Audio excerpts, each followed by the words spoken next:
캄보디아, 예전엔 사람들이 평화의 나라라고 불렀죠. 앙코르와트의 사원, 메콩강의 석양, 여행자들에겐 낯설지만 따뜻한 나라로 기억됐습니다. 하지만 지금 그 평화는 무너졌습니다. 이제 이 나라는 관광지가 아니라 범죄의 도시가 됐습니다. 그리고 그 지옥의 한복판에 한국 사람들이 있습니다. 요즘 캄보디아에서 사람들이 사라집니다. 비행기를 타고 갔다가 연락이 끊기고 전화는 꺼져 있고 남은 건 메시지 한 줄뿐이에요. 여기 뭔가 이상해요. 그 한 문장을 끝으로 그 사람은 사라집니다. 푸놈펜 외곽에 가보면 오래된 카지노 건물이 있습니다. 밖에서 보면 평범한 호텔처럼 생겼지만 안으로 들어가면 이야기가 달라집니다. 커튼으로 가려진 방마다 컴퓨터 수십 대가 켜져 있고 사람들이 그 앞에 묶인 채 앉아 있습니다. 눈빛은 흐리고 손가락은 멈추지 않아요.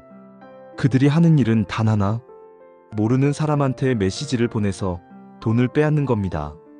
가짜 투자 사이트를 띄우고 허위 거래 내역을 보여주고 상대가 믿으면 바로 돈을 넘기게 하죠. 그 돈이 그들의 생명줄입니다. 왜냐면 속이지 않으면 맞고 버티지 못하면 죽으니까요. 이게 지금 캄보디아에서 실제로 벌어지고 있는 일입니다. 단순한 사기가 아니고 조직적으로 운영되는 인신매매 산업이에요. 사람을 유인하고 가두고 노동을 시킵니다. 인터폴은 이 안에서 강제 노동과 성착취, 심지어 장기 적출까지 일어난다고 경고했습니다. 이걸 온라인 사기라고 부르지만 사실상 현대판 노예 시장입니다. 왜 하필 캄보디아이냐고요? 이유는 명확합니다. 이 나라는 돈이 법보다 셉니다. 경찰은 뇌물을 받고 눈을 감고 판사는 봉투를 받으면 판결이 바뀝니다. 훈센 정권이 40년 넘게 나라를 장악하고 있으니까요. 그의 가족이 국회, 사법부, 언론까지 다 쥐고 있습니다. 부패는 일상이고 정의는 돈으로 거래됩니다. 이런 나라에서 범죄는 자라기 좋은 씨앗을 가진 셈이죠. 훈센은 원래 크메르루즈의 병사였습니다. 학살의 시대를 지나 독재자가 되었고 그의 가족은 이제 나라 전체를 재산처럼 나눠 가졌습니다. 이 안에서 공무원들은 월급보다 뇌물로 살아가고 경찰은 범죄자와 손을 잡습니다. 범죄는 더 이상 숨지 않습니다. 당당히 경제의 한 축이 됐습니다. 2010년대 중반 중국이 자국 내 범죄 조직을 단속하기 시작하자 그 조직들이 피난처를 찾아 이동했습니다. 라오스, 미얀마, 필리핀, 그리고 캄보디아. 그중 캄보디아는 완벽했죠. 부패했고 법은 약했고 카지노 산업은 좋은 위장이 됐습니다. 시아누쿠빌이라는 해안 도시엔 카지노가 몰렸고 그 도시는 곧 범죄의 수도가 됐습니다. 처음엔 단순했습니다. 카지노 근처에서 돈을 빌려주고 못 갚으면 폭력을 쓰는 수준이었죠. 하지만 코로나가 터지고 나서 상황이 완전히 바뀌었습니다. 관광객이 사라지자 조직은 새 돈줄을 찾아야 했습니다. 그때 등장한 게 바로 온라인 사기였습니다. 컴퓨터만 있으면 됐고 사람을 속이는 건 안전했습니다. 그들은 폐업한 호텔과 카지노를 사서 감금시설로 만들었습니다. 그게 지금의 범죄 단지입니다. 지금 캄보디아엔 태자 단지, 망고 단지, 원구 단지 같은 이름의 구역이 있습니다. 겉보기엔 리조트처럼 보이지만 안은 감옥이에요.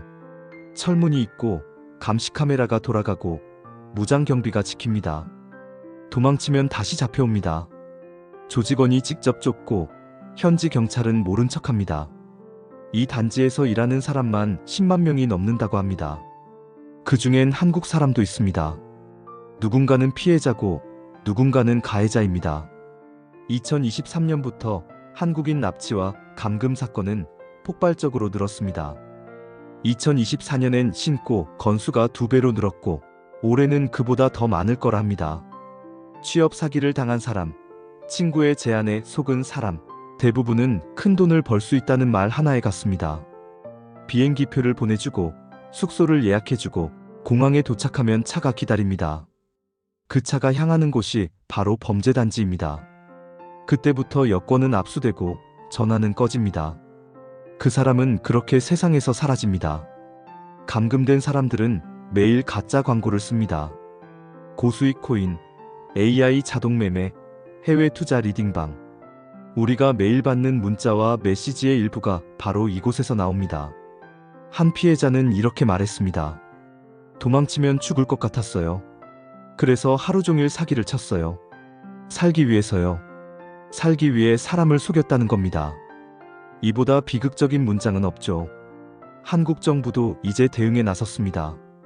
한인 전담 경찰을 파견하고 범죄 지역은 여행 금지 구역으로 지정했습니다. 하지만 현실은 크게 달라지지 않았습니다. 왜냐면 캄보디아의 경제 절반이 이미 이 산업에 기대고 있기 때문입니다. 이 구조를 끊으면 나라가 무너집니다. 그래서 아무도 진짜로 멈추려 하지 않습니다. 사람들은 묻습니다. 도대체 어떻게 납치가 가능하냐고요? 그 답은 간단합니다. 좋은 조건의 일자리 제안이 오고 모든 게 너무 완벽하게 준비되어 있으면 그게 함정입니다. 비행기표도 숙소도 안내자도. 공항에서 그 차에 타는 순간 인생이 사라집니다. 지금 캄보디아는 국가가 범죄를 허락한 나라입니다. 정부는 눈을 감고 경찰은 돈을 받고 범죄 조직은 그 틈에서 자라납니다. 그게 하나의 시스템이 되고 결국 나라를 돌립니다. 이건 더 이상 치안 문제가 아닙니다. 경제의 구조가 된 겁니다.